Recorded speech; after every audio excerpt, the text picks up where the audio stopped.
नमस्कार, आपका स्वागत है हमारे YouTube चैनल शिक्षा सखा पर।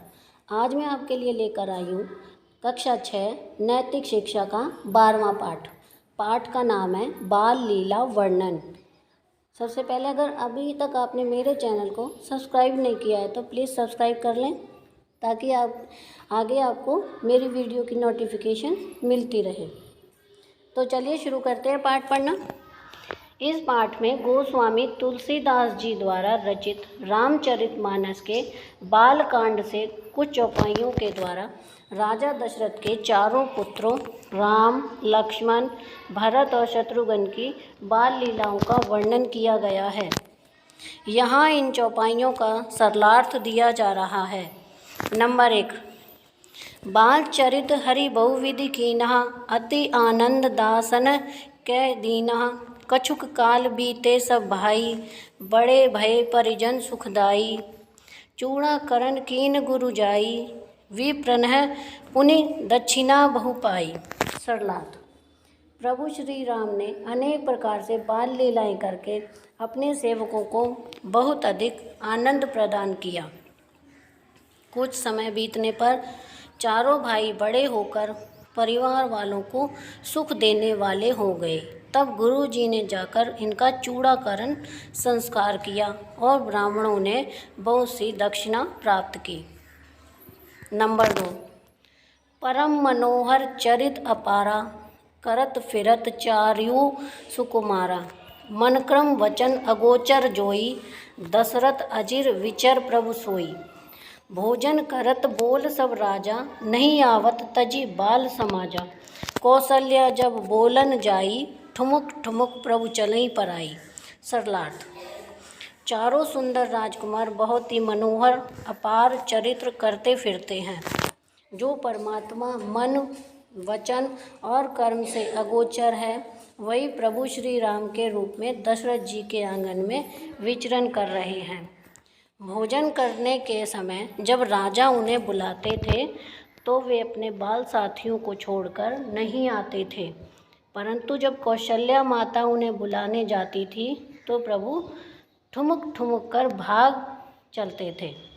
3, निगम नेति शिव अंत न पावा ताहि धरे जननी हट धावा धूसर धूरी भरे तनु आए भूपति बिहसी गोद बैठाए बाल चरित अति सरल सुहाए सारद शेष शंभु श्रुति गाए। सरलार्थ। जिनका वेद नेति कहकर वर्णन करते हैं और शिव जी ने भी जिनका अंत नहीं पाया है, उन्हीं परमेश्वर रूपी श्री राम को हठपूर्वक पकड़ने के लिए माता कौशल्या दौड़ती हैं। वे धूल से भरा हुआ शरीर लेकर आते हैं तथा राजा दशरथ हंसकर उन्हें गोद में बैठा लेते हैं। प्रभु श्री राम की भोली तथा सुंदर बाल लीलाओं का सरस्वती, शेषनाग, शिव जी और वेदों ने गुणगान किया है। 4, जिनकर मन इन्हें सम नहीं राता तेजन वंचित किए विधाता भय कुमार जब ही सब भ्राता दीनह जनेऊ गुरु पितु माता गुरु ग्रह गए पढ़न रघुराई अल्पकाल विद्या सब आई।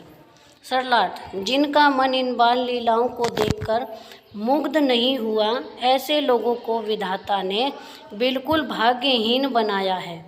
जब सब भाई कुमारावस्था के हुए तब गुरु, पिता और माता ने उनका यज्ञोपवीत संस्कार कर दिया।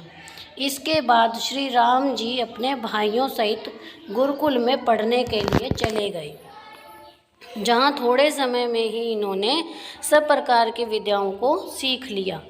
5, करतल बाण धनुष अति सोहा देखत रूप चराचर मोहा जिन बीथन बिरहरई सब भाई थकित होई सब लोग लुगाई जेई विधि सुखी होई पुर लोगा करई कृपानिधि सोई संजोगा। सरलार्थ। उनके हाथों में बाण और धनुष बहुत शोभा पाते हैं। उनके स्वरूप को देखकर संसार के जड़ चेतन सभी मुग्ध हो जाते हैं। जिन गलियों से चारों भाई निकलते हैं उन्हें देखकर सभी स्त्री पुरुष ठिठक कर रह जाते हैं, जिससे नगर के लोगों को सुख प्राप्त होता है। उसी प्रकार की लीलाएं कृपा सिंधु श्री राम करते हैं। वेद पुराण सुनई मन लाई, आपो कहिए अनुजई समझाई। प्रातः काल उठ के रघुनाथा, मातु पिता गुरु नावई माथा। आयसु मागी करई पुर काजा, देखी चरित हर्षई मन राजा।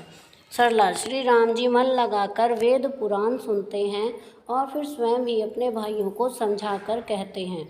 श्री राम जी सुबह उठकर सबसे पहले माता पिता और गुरु को मस्तक नवाकर नमस्कार करते हैं और फिर आज्ञा मांगकर नगर का कार्य करते हैं।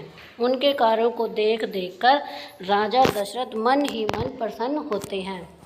ये यहाँ पर हमारा पाठ का सार पूरा हो गया है। अब हम अभ्यास के प्रश्नों के उत्तर करेंगे।